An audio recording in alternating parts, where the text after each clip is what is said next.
This video is brought to you by none other than Hire Heroes, you guys. Hire Heroes is your one-stop shop when it comes to virtual staffing and making sure that you have qualified talent with your business. One thing that I love about Hire Heroes, you guys, is they've actually gone through the process already of vetting and making sure that your staff member is well trained to best fit your needs. Whether you need help with social media work, posting things on your accounts, responding to people that send messages to your social media accounts, whether you need help with data entry or a multitude of other things that they're qualified to do, Hire Heroes has got you covered. If you're having trouble finding quality talent and number two, affording to be able to run payroll for that talent, Hire Heroes has got you covered with an affordable alternative to have a virtual assistant working for your business. There's a link down in the description of this video to where you can learn more about getting your own VA through Hire Heroes. I certainly recommend it. They're what we use in our business for all of our virtual assistant needs, and you will want to make sure that you check them out today. What's up, everybody? Did everybody have fun last night? Yes. That's weak sauce. If you had fun last night, I want to hear it. Did you have fun last night? Who's enjoying Las Vegas, Nevada? Viva Las Vegas, right? When I found out the event was in Las Vegas, I was like, I can't do any stage time because I'm going to be out all night. And we have to find a way to balance, right? Sometimes if you want something bad enough, you have to compromise, right? Meet in the middle. For those of you who don't know who I am, I'm going to give you a little bit of an intro on the slideshow in a second here, but my name is Christian Brindle. I'm out from Salt Lake City, Utah. I run a couple of online communities. The one I'm probably the most well known for is a little Facebook group called 7 Figure Medicare Agent, formerly 6 Figure Medicare Agent. And what I'm going to be talking to you guys about today is how to build $1 million business in this industry. Raise your hand if you want to build $1 million business. Okay? If your hand's not up, we're going to have to revisit your priorities. Okay? One thing I'm going to be doing as we go is last year I wrote a book for agents. It's our second book that we put out to help agents be successful called Superstar. It's called Superstar, What Separates the Top Producing Insurance Agents from the Mediocre Ones. I want crowd interaction. Then the book suits you. I want crowd interaction. So as I go, I'm going to ask you guys some questions, and I'm going to be giving out books to people that participate, okay? We're going to get rid of every book we have here. I don't think we have a ton, but I want to get rid of them. They're hard copies. So Celeste is going to walk them out to somebody as we go. We don't want to clock people in the head too much. I figured if someone's not paying attention, I can really get them good with get them clocked right in the face. Okay, so let's jump right in, guys. So me, you know me. So I wanted to talk a little bit about my introduction in case you guys don't know who I am. I got into the business roughly about 10 years ago. I started in the business at 20. So I always joke with people. I always used to tell this to clients that I sold my first policy before I could legally buy a beer. And then I always seem to get a laugh with the seniors. Not so much with agents, but the seniors. So understand your audience, right? Know which jokes will work with the older crowd and what jokes won't work so much with the older crowd. And essentially, what we've been able to do over the past 10 years is we've been able to build our business to be a multi-million-dollar agency. I've learned a lot of things through trial and error, and I'm going to do my best to use my time wisely to help condense all of those learning experiences to help you guys be able to take it and run with it, okay? So how did we get there? We got there with relentless dedication to always be innovating and improving. If there's anything I can tell you is what's working today might not work tomorrow. And if you are not always innovating, changing up your process, the agencies that just did strictly direct mail and did road warrior stuff, that worked 20 years ago. Hell, that worked 10 years ago. But if you're trying to do that today and that's it, you're probably hurting right now, right? So just because something's working now doesn't mean it's going to work in the future. Top producer on my own pen with 6 different carriers over my career. So I've been in the field myself. My biggest problem with some people that teach things in this business is they haven't been in the trenches. I don't feel like you can truly understand how to put up numbers if you haven't been in the trenches. You can study stuff all day long. You can know every SEP. You can know every election period, every carrier policy. But if you haven't been in the field, there's just something that's going to be lacking. And I felt like that's a really important thing to bring our message out, is like that's what we've done. We've been in the trenches, and we still produce business on a regular basis. We still put up a lot of business. I've trained agents, thousands of agents across the country, created multiple top producers, and we've grown CBIS, Christian Brindle Insurance Services, to be in the top 1% of agencies in the country as far as production goes. Okay, so that's what we're going to be talking about today. A little bit of credentials, just in case you don't know me. Okay, so why do you need to be massively successful, right? Anybody have a guess to what I'm going to say about this? Why do you need to be massively successful? Why is it not okay to be mildly successful? Anybody? I think we get knocked off quickly. That's a great answer. She deserves a book. So say that one more time into the mic. You can get knocked off really quick. That's a great point, right? Because if you're not growing, you are declining, right? If you're not growing, you're shrinking. There is no such thing as staying where you are in this business, right? It's not a thing. So if you're not growing, you're shrinking. Anyone else? Anyone else got an idea? No, wait, into the mic, into the mic. You're not trying, but Boom. Do you want a book? Yeah.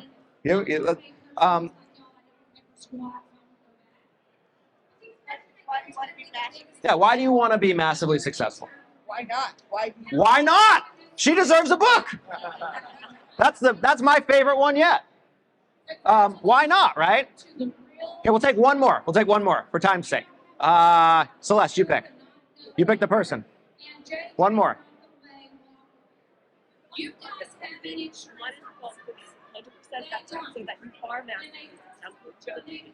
Say that. If you're going to work at something, you might as well make it your effort and work massively hard so that you're massively successful. Being mildly successful doesn't work. 100%. think your clients deserve you to be successful. Say that one more time. One more I time. think everyone's clients deserve you to be successful. That's it. That's it. Every answer we got was true, but that's it right there. Okay? So when I'm talking to people, I do coachings for agents every week, all over the country. I do talks for agents all over the country. And what the things I hear from agents are these things right here. Why do I need to be super successful? I just want to be happy, as if one thing has to do with the other, right? I just want to spend time with my family. I spend more time with my family than 99% of parents and husbands. One thing does not have to do with the other, okay? So why you need to be massively successful, you can help more people. If I asked you, is there a better place for your clients to enroll into a plan with than you? What would you say? No, right? Hell no! Give me a hell no. So if you feel like you're the best option for your clients and working with you is in their best interests, why wouldn't you want to work with as many as possible? Why do you limit yourselves to a certain number in your mind? By not offering your product, your service, your expertise, your knowledge, the experience of working with you, you are selfishly keeping people from excellent service, right? If you want to help people, it's a direct correlation to your success, how many people you help. Yes or no? Yes. So, a little bit more about why you need to be more massively successful. Let's move on from the clients for a second, right? What do massively successful people have? Massively successful people have impact over people. I'll come back. I'll have some more questions for you guys. I promise. We got more books to get rid of. Do we have more in the box? We only have 3? All right. Only 3. But we'll make sure that we give them out appropriately. It's not just about the clients you help. Don't get me wrong. The clients is a big part of it. But successful people are the ones that create jobs. Successful people launch careers through mentorship, employment, etc. They take care of their families. Everybody says, I just want to spend time with my family. Guess what? You got to take care of your family. You got to make sure they're taken care of, provided for. And the only way to ensure that is to be massively successful. Because if there's a disruption in our space, I want to be as prepared as possible by accomplishing a business that's massively successful. So it's not going to hit me like a ton of bricks, right? So that's why you need to be massively successful. And that's a conversation that people need to have, right? Of course, massively successful people are also the most charitable. Has anybody given more to charity than Warren Buffett or Bill Gates? I laugh at these people on television. They're like, Warren Buffett's selfish. I'm like, Warren Buffett's given more to charity than probably this entire event center put together ever will. Warren Buffett's massively successful.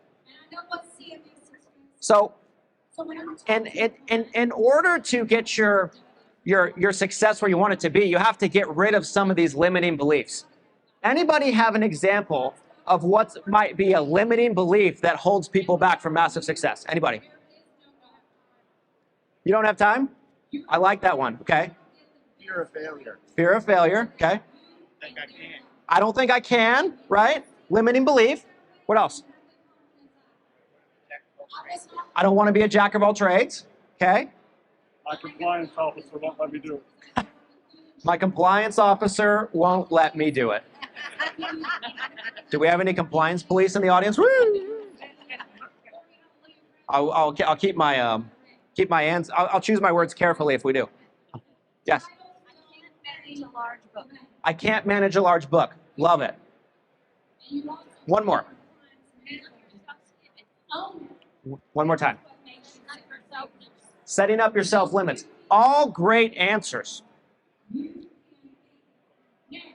And they're not the number one thing on my list when I talk to people. All true, but, oh, what did I do? I think I went too far. Oh, wait, maybe not. Okay, saving money. How many people in this room have been told since they were kids, save your money? Save your money. Why save money?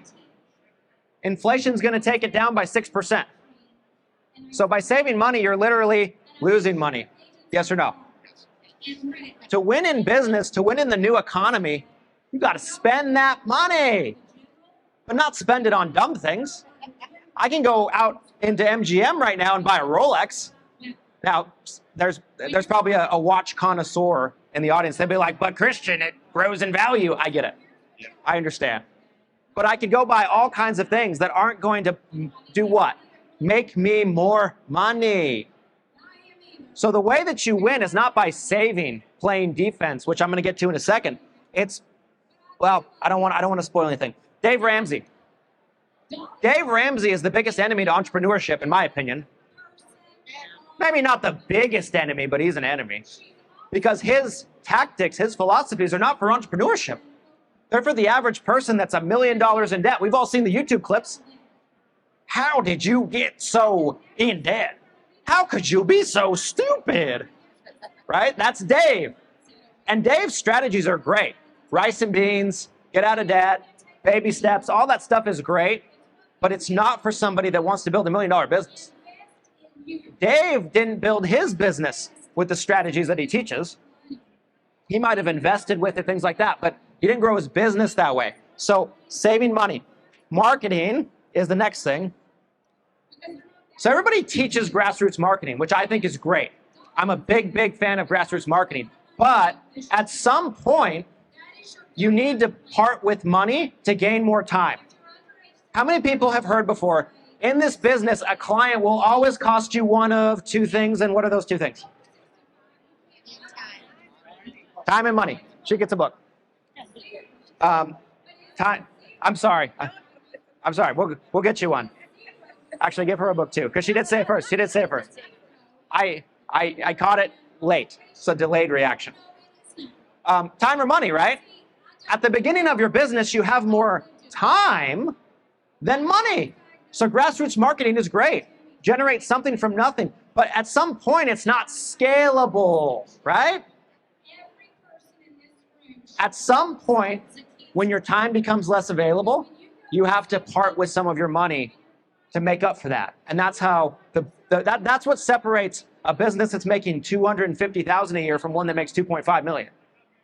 Because the one that makes $2.5 million are going to spend money to get time because they understand the time is more valuable than money.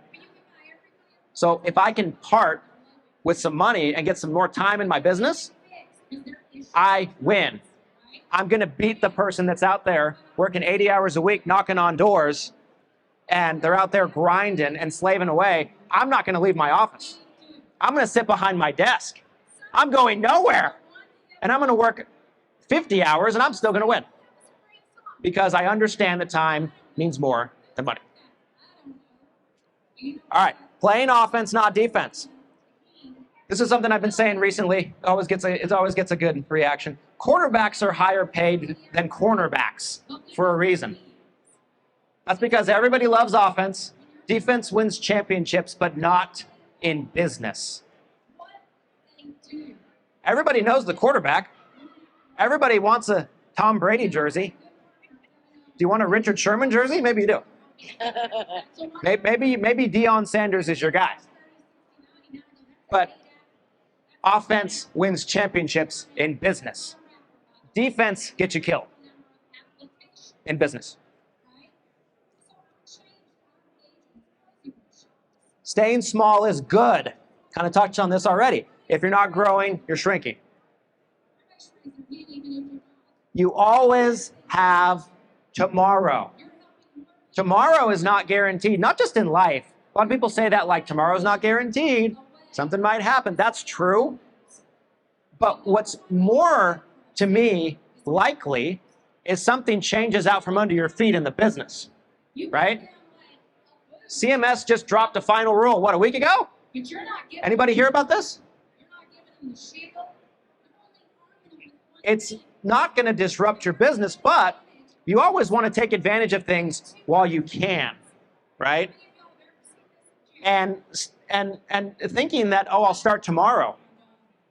It's a great time to start in our business, but you know what a better time would have been? 5 years ago. Because imagine the foundation your business would have at this point, right? Doesn't mean you shouldn't get in now, but there's been people that are just starting now that have been telling themselves, I'll start tomorrow for the last 5 years. And imagine the book of business they could have built, even if they did it poorly. Progress. So limiting beliefs. I want to talk about what seven-figure agencies do that normal agencies don't, because they are different. I believe that seven-figure agencies, they create 4 pillars that hold their business up. And if you're lacking in one of them, you're gonna have a weak spot in your business and your building might collapse. 4 pillars, okay? Branding is the first one. If you don't have a strong brand, you are replaceable in the eyes of your consumer. If your model is too transactional, what happens with your retention rate? Goes down, right? And another person can easily step into your shoes and replace you. Branding. Why do people still drink Coca-Cola? Everybody knows it's bad for them. It's because you saw too many damn commercials of that polar bear drinking it. You're like, man, that's a cool polar bear. I want to be like that guy. Everybody still drink, not everybody, but lots of people still drink Coca-Cola because of their brand, right? They built a brand for decades. A brand will never let you down. There is no wasted time or effort in building a brand. Investing in great people. This is one thing that separates, to me, the person that is a top producer that does everything themselves. They're wearing 10 different hats in their business, but they never become an actual business. They're a one-person show. They never move to the next phase of their business, and that's growing a team around them. Teamwork makes the... Exactly. So seven-figure businesses, they invest in great people. They recruit and embrace smart, talented people who are strong in areas that you're weak. You can't do everything. You can't be everywhere at all times. You only have 24 hours a day, right? People ask me all the time, how do I get so much done on a day-to-day basis? You want to know what the secret is? It's not me. There's a team of people like Celeste. Celeste is an amazing member of our team that's working all the time, making great contributions behind the scenes in our business that people don't see. But sometimes people think it's all me, and it's not. I use my time wisely, but I understand I can't do everything. And we've all got to that point. So investing in people, right? And if someone's a project, if they're lazy, if you have to babysit them, you cut ties. Anybody hear that phrase, hire slow, fire fast? I'm of the opinion that if you have a need in your business, hire fast and fire fast if it's not working out. Because the other flip side to that is if you have a need in your business and you take forever to hire somebody, is the need getting filled? No, it's just taking forever for you to get somebody in there and get them trained. And you're never really going to know if somebody's good until you're working with them on a day-to-day basis. You interview them, you go through a process, all that stuff. But I would rather hire the wrong person and get rid of them and find the next person than take 3 months to find one person. Because I might mess up even still. No matter how closely you look at somebody, you might get the wrong person. So they invest in great people. That is a pillar. Rivers of lead flow. You can't have a business without leads. They invest and cultivate streams of lead flow at scale. I'm going to repeat that. They invest and cultivate streams of lead flow at scale. So they do it to where they can't work the leads themselves, and then they start building a team to take on some of those leads, and then it just stacks and stacks and stacks. Once you have more leads than you can handle, you bring on help to take some of the load. This is a cycle of scale. Rinse and repeat. My agency has anywhere between 10 to 15 different lead sources on a year-to-year basis. Some bring in a little bit of business, some bring in a ton of business. But we believe in diversity, leads at scale. What happens to a business like mine when we're doing direct mail 4 years ago and direct mail responses plummet? We have a multitude of other sources we can fall back on. We don't miss a beat. We just shift our focus away from something that's not working into something that does. Always innovating. Touched about this earlier. One of my favorite books of all time, if you guys would like a book recommendation other than mine, is Who Moved My Cheese? Amazing book. One of my top 5 books. I was in California last week doing a training for a group of our agents.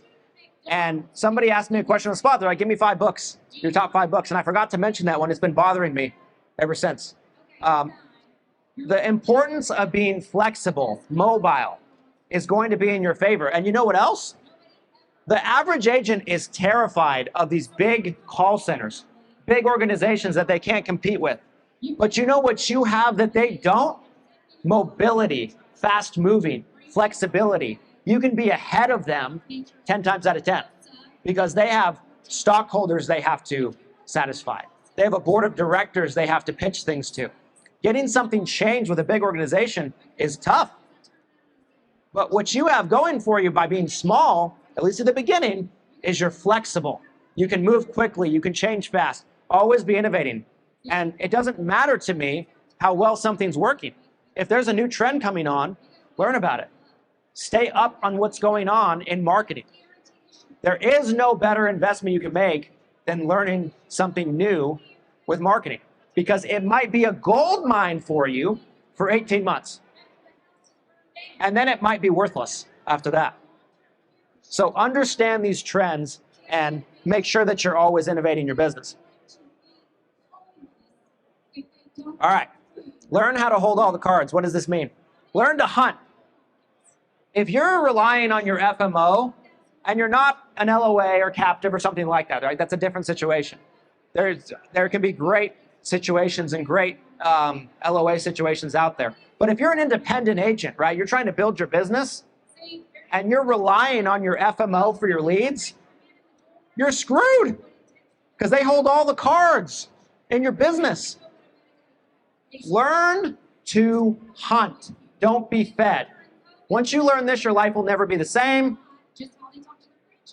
Why don't you want this? It's because then you need them. What if they stop doing things for you, right? Your FMO might be great. There's so many great FMOs in our business, but there's not one I trust to have the power over my business. Because frankly, there's no one on this planet I want in control of my business that's not me. Learn to hunt.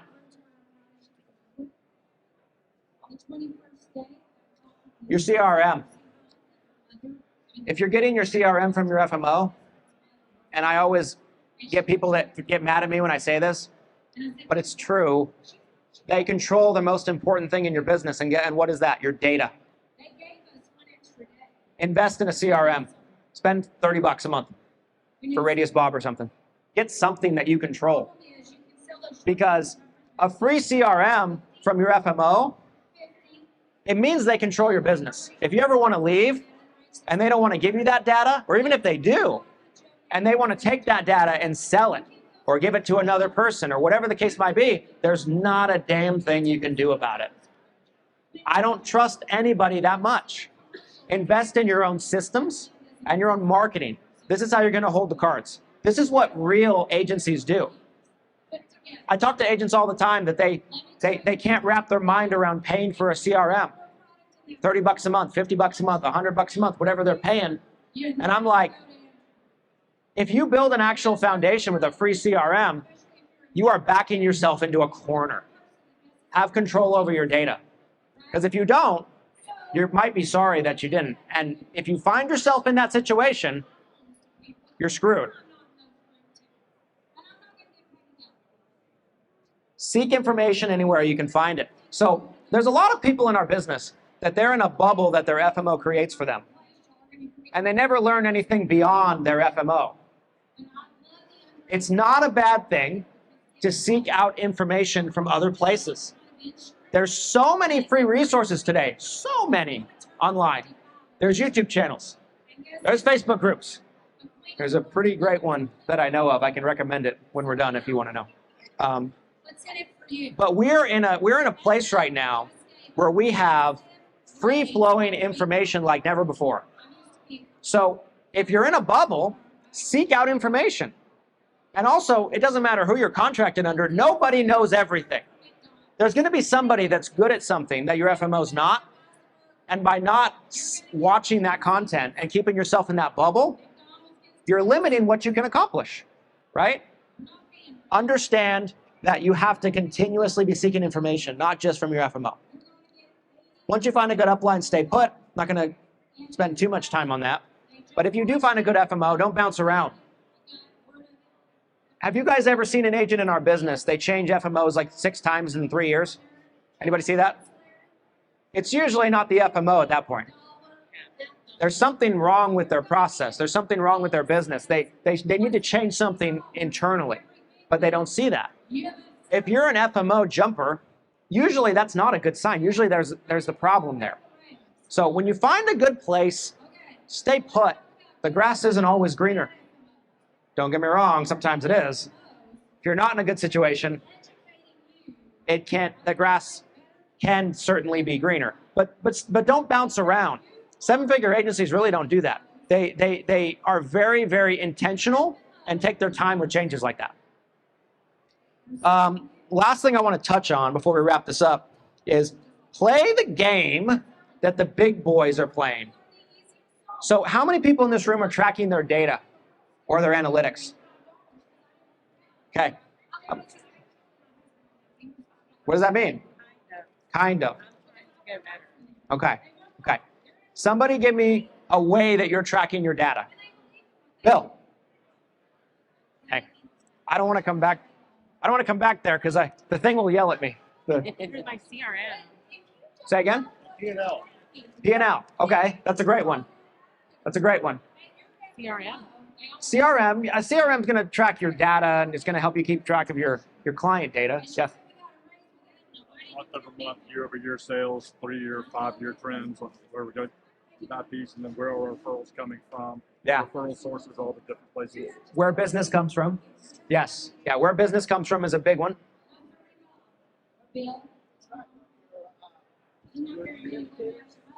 And your lag indicators, so your daily activity that results in that. Say it one more time to the mic. So keeping track of your lead indicators and your lag indicators. So your lead indicators being the daily activities that are going to lead to those lag indicators, your goals, your daily goals, weekly, monthly. That's a great answer. I think he deserves the last book.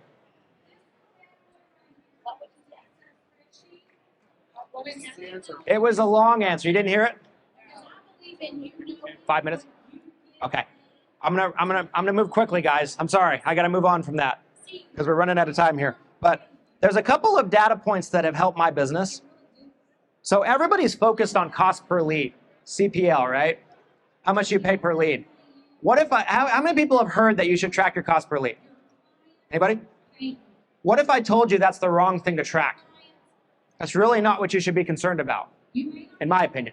If you're a new agent and you just need as much volume as possible, then maybe you should track that.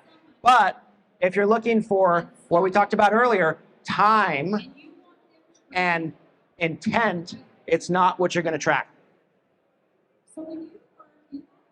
What you should be tracking is cost per acquisition, okay? And also lifetime value of the client. Now, what is cost per acquisition? What is CPA?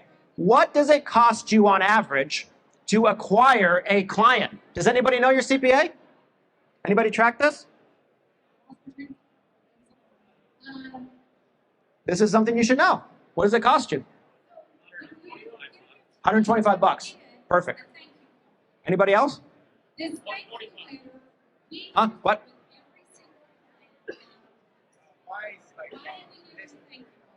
What is it? Less than $30. Okay. Lot. We'll talk later.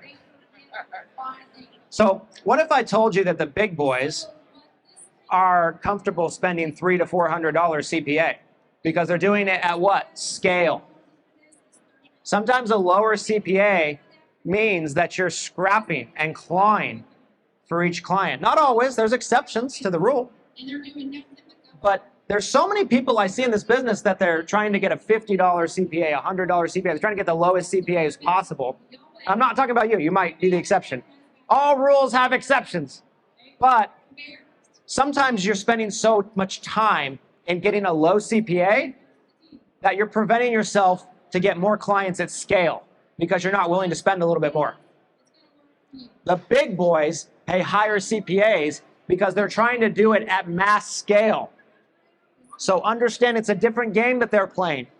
Most agents are trying to spend as little as possible. They're trying to get their CPA higher because they know that they're getting on more clients at a bigger scale and there's more people involved and there's like a machine that's working, right? They also look at lifetime value of the client. So, for example, let's say you make $300 a year in commission and the average client stays on the books for 5 years. Debatable. Not saying that's exactly the right metrics, but let's just use it as an example. Let's be conservative about it. Your lifetime value of the client is about $1,500.